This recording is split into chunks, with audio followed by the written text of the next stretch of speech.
King. So, I'm going to start by telling you who I am. I've been with King for about 4 years, and it's been quite a journey, and I'm going to talk about that a little bit in regards to everything I talk about today, because we have expanded and worked on our environment and the way we structure data and think about data, and then report on data, which is my main focus, during these 4 years. And I've been along for the ride. Wanted to point out that my favorite game is Candy Crush Soda Saga, and if you don't play it, I recommend you to do so. It's awesome. So King, this is a slide if you saw Håkan's presentation the other day, general slide. We have about 200 different game titles.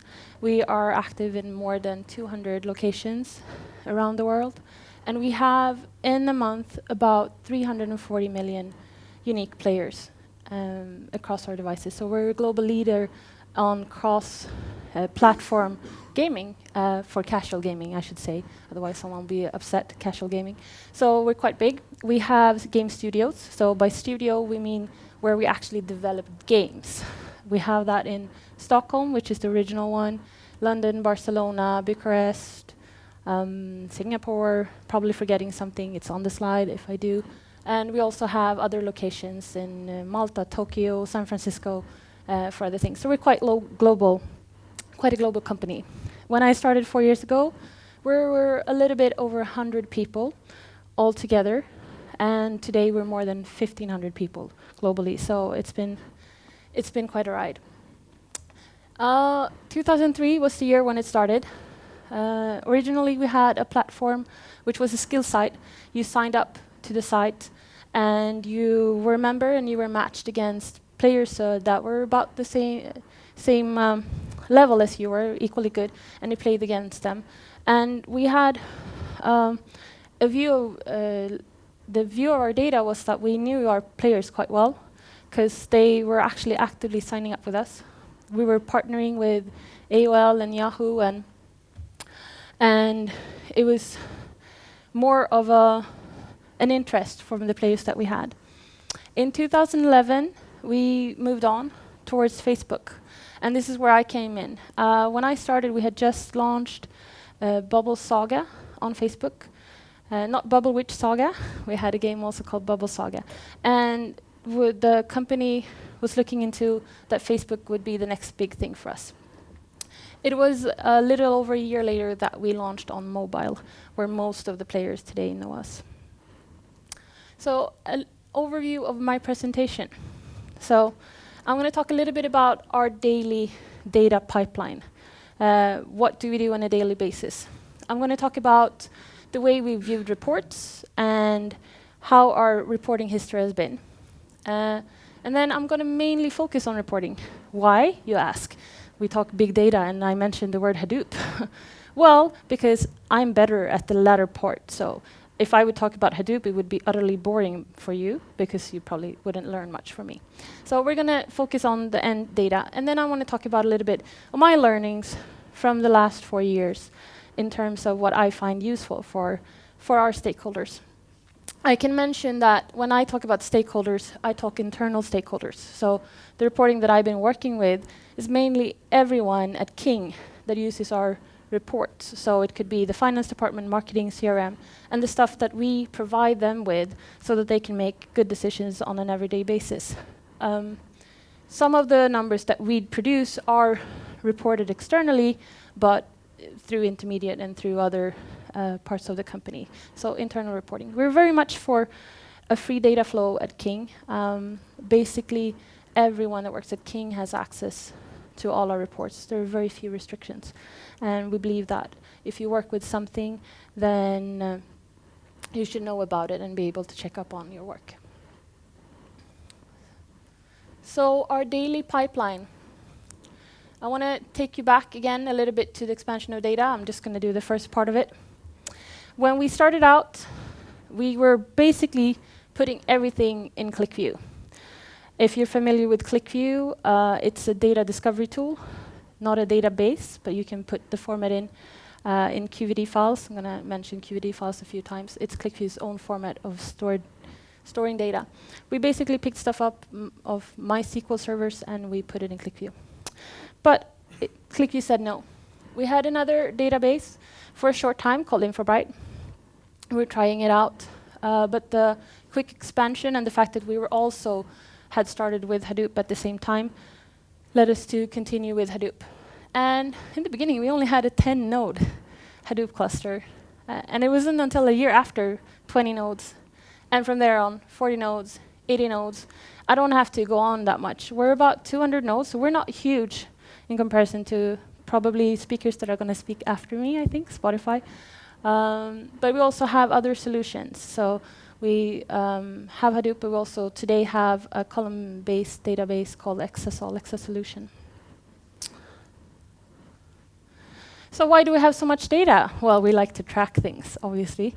We track all kinds of things, preferably what our players are doing in the levels, if they're starting a level, if they're purchasing something, if they're having any type of interaction with their fellow, with their friends or anyone else. We have more than 15 billion events a day.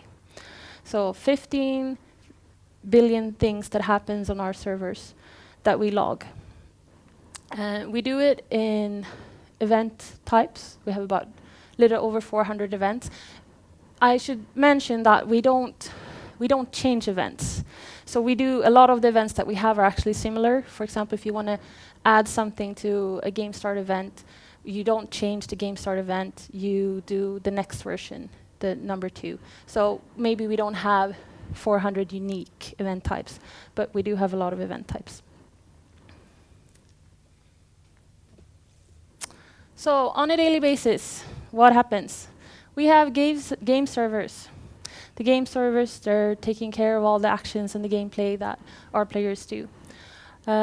We put it in TSV log files, go into the log server. We pick it up on occasions during the day, and then we have a final dump, you could say, right after midnight, and we put it in the Hadoop cluster. Everything exists raw in the Hadoop cluster. Then we also do some ETL on it, both in Hadoop and in our XSL database. By ETL, in this case, we mainly work with dimensional modeling, dimension and fact tables. But we're quite open to the needs that our users have in terms of how you need to create a table and what you do. Our data scientists, they like to do stuff themselves, so they do everything from raw events to the modeled tables. I should also mention that it's not entirely true that we don't pull stuff from raw events anymore in the reporting. It does happen on occasions, not to recommend, but it does happen. We have a lot of reporting. So back to the reporting, where I fit in, where I can talk forever, so you might have to stop me eventually. When I started, we were in the same location. We were in Stockholm. There was 3 of us who did everything. And we could be quite sloppy, maybe working a little bit according to yesterday's, the hacker way. We did something, we wanted to do a report. It was fun, we did it, and we did it however we wanted to. And then if you had a question about someone else's work, you turned around, because the person was right over there, and you asked them why they had done something in a specific way. Didn't really have a need for data warehouse. We knew our users down to the user. If you compare that to today, where we have millions of users every day, actually over 100 million users every day, we obviously can't know a single user on that level. We have to always think about how we want to group them, what dimension is it good to have on. I'd say that mainly our main thing is generally looking at geographic locations, how our players in terms of how our players behave. So it was quite different. We still had the problem, and we still have today, that we are continuously adding more games and different types of games. They're mainly casual today, but it still means that a different casual game You have to compare what are the things that are similar, what are the things that we can keep in the same way, as opposed to what's different, and what do we want to customize and change for the future. So it's quite a difficult thing to do, because you are always at risk of making it too generalized and too common, in the sense that you might look at a game the wrong way if you don't take what's special with that game into account. So I want to give you an example of our QMC. Does everyone know what a QMC is? It's ClickView Management Console. So I mentioned ClickView a few times. We mainly work with ClickView as a reporting tool. We dabble with other tools as well. And I'm not going to go into the good and the bad parts about ClickView. It serves the purpose for us quite well. But there are definitely advantages and disadvantages. But our management console, this is the task that we run basically on an everyday basis. A few of these tasks run weekly or monthly.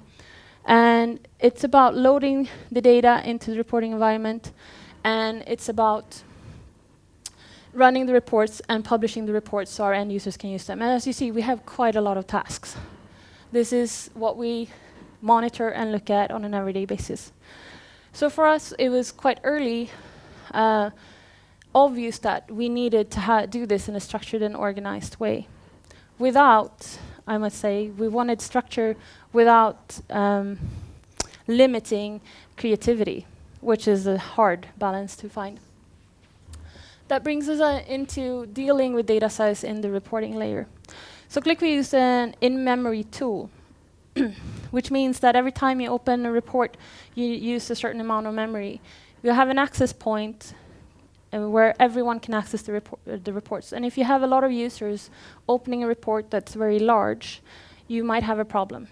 Not just because a large report will be slow, but also because several people are using a lot of memory at the same time, and it's very strenuous on the servers. So when we looked at the original architecture, as I mentioned before, we just picked our data up immediately from the MySQL servers or from Infobryter in the beginning directly from Hadoop. We just took it and we made it into QVDs, the ClickView format. And then we visualized it in a ClickView app. Sometimes our apps were so small and the amounts of data that we used was so small that we didn't even bother to make a QVD. But today, that's not an option for us, because a report that used to be maybe 100 meg 4 years ago would, with the same granularity of data, span maybe 20 gigs today. And opening 20 gigs with several users on the same server, it doesn't work, basically. So we introduce logic layers in ClickView. Or not in ClickView, before ClickView, sorry. So from the data storage, we basically modeled and introduced the layers of data that we had, so that we could get more useful information to the next step. From the data, we also have master data. Master data, sometimes we deal with in ClickView, sometimes we deal with directly in the database. So we do the join when you query, for example, Hadoop or Exasol. In ClickView, you can query directly into the report itself, and you just ODBC and you use any language that you want, HQL or SQL or whatnot. We do our reporting in time series. It's important for a game to know what's happening from day-to-day basis. And we have one second way of looking at it, which is cohort analysis. I think you're all familiar with that, mostly. When we talk about cohort analysis at King, I would still say that we almost exclusively talk about install cohorts. So we want to look at the groups that install the same day, the same week, or the same month. And in order to deal with that in the reporting, we still want to look at the same facts. We don't want to do the tables twice in the database or the dimensional modeling twice, just to look at it and slice it a different way. So what we do is you add a cohort layer where you relate the different install dates to the different to the data, and then we put it out into the reports. So what have we achieved by doing this? Well, we achieved performance, dependability, and we achieved trust. And trust is something I really, really want to emphasize in everything that we do.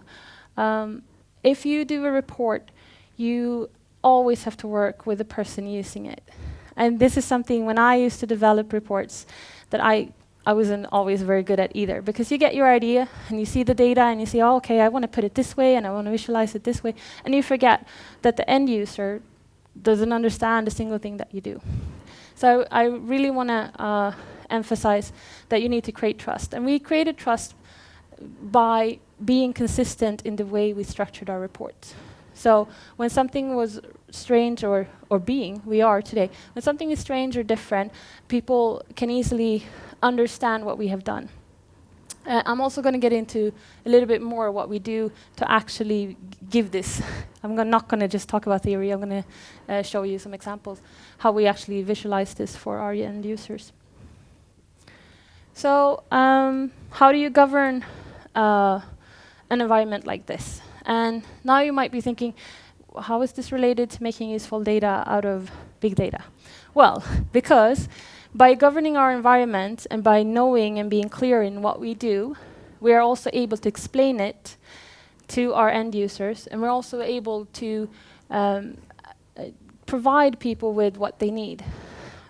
Because if there's a request coming in or something that we do, we can easily find the data that they need, or we can easily work with them to figure out what they need.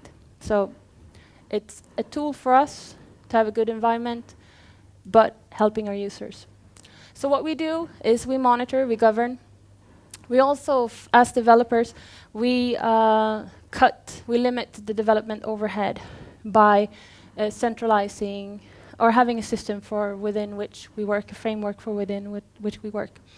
We make it easier for scalability, which is something that we are expecting probably to continue growing or might, and you always have to prepare for that. And then what we can actually look at is also our user engagement. What we've done is centralized our KPI expressions. So this might sound as an easy thing to do, but actually there are a lot of questions in terms of how you create your KPIs. And what we've done in the reporting is that we have made sure that if you create a report, that you're consistent. You go and get it from the global expression maze, and we calculate the KPIs in the same way, no matter how we structure the report. Sometimes that's not really possible, because you get data logged in different ways. So what do you do then? Well, we solve it quite easily by naming it differently so that you point out that it's not the same thing. It's also something that we worked on. Let me rephrase. So our design is something that we worked quite hard with. And by design and consistency here, we're talking about a template that we do our reporting within, so that our users, they can always find things in the same place. Again, I want to emphasize that we do allow flexibility. We always believe that our developers are the ones that know the best about what they do. So if it doesn't fit well with the data, or the way you visualize it doesn't fit well, you can always diverge a little bit from the template. But as a framework, as a structure and a backbone for our users, we're making it consistent so that people know where's the selection box, where do I find these charts, where can I find the different things that I'm looking for. So one of the tools that we built, because we like building our own stuff, is actually a ClickView app. We built the ClickView app to help us monitor our ClickView apps. This is for ourselves, for the developers. And what it does is that we are able to look at dependencies. For example, data warehouse, we get a message, they're going to depreciate a table. And we can go in here and we look at the QE helper and we realize, oh, we have 3 reports running from that. It's not a good idea. We need to either change that or they can depreciate the table. So this is something helping our ourselves on a daily basis. And thanks to the framework, we can have an app like this because we have structured the way we load our data into our reports and the way we read the data overall in a similar fashion. And you can pick it up in the same places throughout the framework. And also, this is internal. We also like cats. Another tool that we have is the master portal. This was mainly developed by a super talented developer in my team called Lucas Korbolewski. And what it does is it allows you to find any information, any KPI or any metric that you want to look for in our existing reports. So if you're new to King, which happens to quite a lot of people all the time, because we're still hiring a lot of people, and you want to find something and you don't know where to start, this is where you start. You go into it, and then you can search on virtually anything. On the category, on the KPI, on or metric, as we say, on the dimension, whatever you're looking for. And it's really, really useful. Here you can also find what we call report owners. What we do internally by that is that the person that basically asked us, the reporting team, which doesn't exist today because of reorganization, it's distributed, but the reporting team as it was, when they wanted us to help them with something, we worked together. And they're the ones that have the ultimate say in changes in the reports. We're quite open otherwise. If someone goes in and they say, oh, I really like this graph, or I really want help to look at this, we generally do it. But if you're not the report owner, obviously we need to ask to make sure that we're not ruining something that exists. So this is a tool that's extremely useful for our end users. And then we have for ourselves something very useful, which is called usage insights. It's basically that we are monitoring who looks into what report and what they use. And it's not in order to see who looked at what, it's to look at, are our reports useful? Something you have to ask yourself all the time. Is all the things we are spending time to keeping in production, is that useful to our end users? Do they like the reports? If there are charts in them, which charts do they use? For example, if a report is too big, but it seems like they use 2 charts out of 10. Maybe we only need 2 charts in the report, and we can make it smaller. So it's something very useful for us in order to depreciate our reports, but also in order for us to understand. So if we have a report that we would like to remove, we can go in and we can see who actually uses this report. And by that, we can contact them, and we can always have this ongoing communication for what's useful. So I'm going really fast, I think. I'm getting to one of my later slides, actually, or second to last slide. So this thing, making the useful stuff. It's not something that you have a formula for. But I think there are a couple of things that you always have to consider in order to make sure that you are doing the right thing and that you're getting the right thing out of your data. I think it's very common, or it's in my opinion very common, that everybody is talking about these crazy amounts of data that we have, that you can find out everything about your users, and that you know just from logging everything that you actually have an insight. But that's not true. You have data, and if you don't understand what you can do with it, or end up giving the right person the right thing, you don't have an insight. And not everyone wants to have the ability or the opportunity to slice and dice everything. So you have to look at which stakeholder do you have. Do you have the data scientists who rather do it themselves and only turn to your reporting if they really, really have to? Or do you have the business analysts, who's somewhere in between? They need to make a decision, and they want to be able to look at the different dimensions and different ways of viewing the data, but they don't want to go and actually query the database themselves.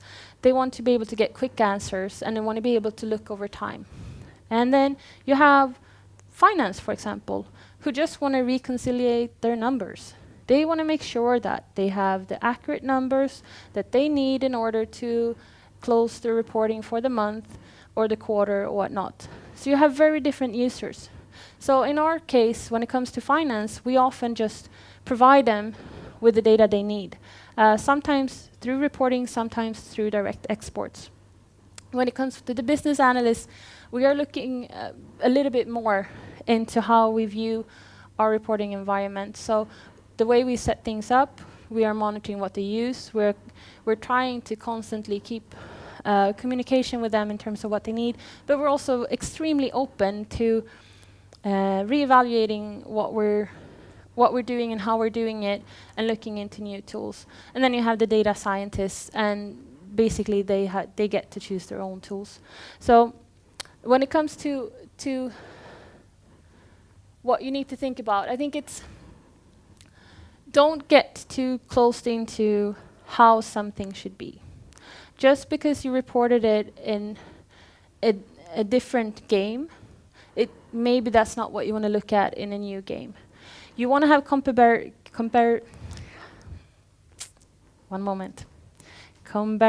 I'm not going to be able to say it. Oh, this is funny. You want to be able to compare them. Let's rephrase. To the level where you know that you're doing the right things. Your KPIs are going the right direction, and you have the results you want to. But you want to be able to have enough differentiation so that you can allow for different functions to be analyzed. So don't get too boxed in. How we often work is that if we have a game that requests something for us, we always have at the back of our mind that this is something that probably more games would like to have, but the request comes from this game first and foremost, so we're looking into what can we do for them to service their purpose. And that sort of brings me on to one of the other points that's up here, which is don't be afraid to do something that might not be the best thing in the long run. Because if you can do something quick that serves a purpose or answers a question quickly, then you achieved something. And then if you could do it quick, you can probably do the better version quite quick later on as well. So don't be afraid to iterate, reevaluate, and change and do something to find something out quickly today. I do think, however, it's important to make the distinction between what I'm talking about, which is generally, and maybe I haven't made that super clear, data that you want to look at every day. So I work with stuff, reports, that you want to continuously over time use. If you have ad hoc requests, sometimes just doing it ad hoc is the best thing to do, and you should do that. I also think, again, the right data for the right users. Don't get too caught up on the big data term. Go for the smart data term. You can have lots of unuseful events. I think that out of the 15 billion events, which is an awesome number to mention because we're logging that, sometimes we're logging up towards 20 billion events a day, we're actually using maybe 4 or 5 in our reporting, which means we log a lot of stuff that we are not specifically using for analysis today. And also, don't let what you have today stop you from thinking about how you want to look at a KPI in the future. So I think that I'm already at the end after half an hour, which is very strange. Maybe I speak very quickly or very unclearly. I certainly can't say comparability. Woohoo! I could say it. So I can take questions now. Yes, and you have them. I have some questions, and you can just keep filling them in. How do you test that you're reporting the right thing? Well, a little bit back to this tool I had, which is one of the many things. Let's see, one more back. One more. No, sorry. The usage insight. We look at, do people actually use it? We're not as good as I would like to say at cleaning out unused reports and monitoring them, but we're getting better. So, for example, if people aren't using the stuff we do, we can monitor it, and we do it on occasions. The other thing is basically we ask people, is this useful for you? Making a report without having a business purpose is not the right way to do it. I mean, it needs to answer a question, and it needs to answer the question from the stakeholder. And so we evaluate by people telling us that we do a good or a bad job in general. But we also do have a problem that it's very common that we create something because there's a certain urgency, and at a company like King, where things are just going at 150 all the time, and you think it's super urgent, you create this awesome report, and you put a lot of work into it, and people, they use it a lot for 2 months, and then nothing. So it is hard. It is really hard. But we try to constantly keep a conversation about it. So do you automatically push out reports based on KPIs, or is it pull-only reports? We do both. So we send out emails based on our reports through a tool called endprinting. So we actually take what's in certain reports and we send that out. So it's a combination, both. Okay. How do you validate that the numbers are right? Well, I work with data. Other people make decisions. They validate it. No. It's a combination. Actually, it's one of the most challenging things we have, because I didn't go so much into what we do in the databases now. But we have ETL. We have stuff happening in the database already. Then we also put layers on top of it, and then it comes out. And it's really difficult to find out where something goes wrong, if something goes wrong. Are we missing event somewhere? Are the numbers skewed in any way because just misreporting or whatnot? It's really difficult. Most of the time, we get help from our business stakeholders telling us that something is strange, and we look into it. And then obviously we do have a little bit of, for example, in our emails, we just set percentages, and if it diverges a lot from, for example, the week before, we look into it. But it's really hard. It's really hard with the monitoring when you have so many reports. Okay, long question now. Yeah. Have you never considered switching to one of the other established analysis tools, like Fabric? It looks like quite a large system you implemented to extract reports. How should I phrase this politically correct? I think we're always considering everything. But we're very good at ClickView. So it's easy for us to continue building in ClickView. Like the knowledge we have in my team at King is really, really amazing. But yeah, we're testing stuff all the time. If there's and I think this is the approach you should have to everything, right? If there is a better solution out there, you should always consider it. So. For how long do you keep the raw data in the Hadoop storage? We keep it all. And we'll see for how long. I mean, as you noticed, our expansion has been incredible for a few years, and so it's hard for us. Our CTO, Thomas Hartwig, he usually says, think 10 times bigger. Well, in our case, it's been most of the time 100 times bigger. So it's hard, but for now, we have it all, for as long as we've logged in those systems. Okay. What metrics do you report besides average game time or level completion times? The standard business metrics, and then I have been told that I can't tell what we look at from competitive reasons. But in general, what we look at is, the activity. What does a player do? Like the game plays. What do they buy? What are they spending their money on? And then we look a lot at levels. Like, for example, if the levels are difficult or easy, or because the thing with how we view things in our levels is that everyone should be able to make the levels, but they shouldn't be too easy, because if they're too easy, then it gets boring. Like if you play an episode and you notice that they made the levels too easy and you do 10 levels in a row, it's not fun. So those are the things that we are looking at mainly. So the standard game business and things like that.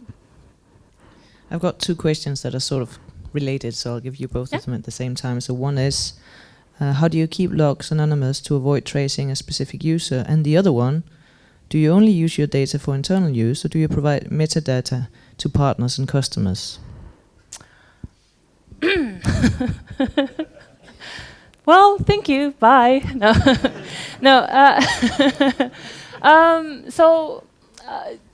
What I work with is for internal use, and we're very, like I said, what we put out internally is we're very careful not to do anything on a specific user level. Integrity of our users is very important. When it comes to what we provide and what we get from third parties, I think I don't dare to say anything in order not to say the right thing. We are not currently selling our data, as far as I know, to anyone. But I like to have a disclaimer right now saying that I don't know for sure. Okay, right. Interesting answer. Here's another one. How big are the cultural, geographical differences in the data on the end user's use of your games? The cultural and geographical. So there are differences for sure, but I think it's in general like the rest of the world. You know, we're coming together. So usage is. I mean, the United States is very important for us because they're far ahead, you know, in terms of Apple and things like that. But in general, if you look at Europe, the usage is quite similar. And obviously, you need a device. So if you connect our games to how the devices are spread around the world, it's quite similar in terms of how people are using our games and playing our games. Right, I think we'll take the last question and give them a longer break, and then people can appear and ask. So the last question is, have you seen direct, valid improvements that came out of data analysis?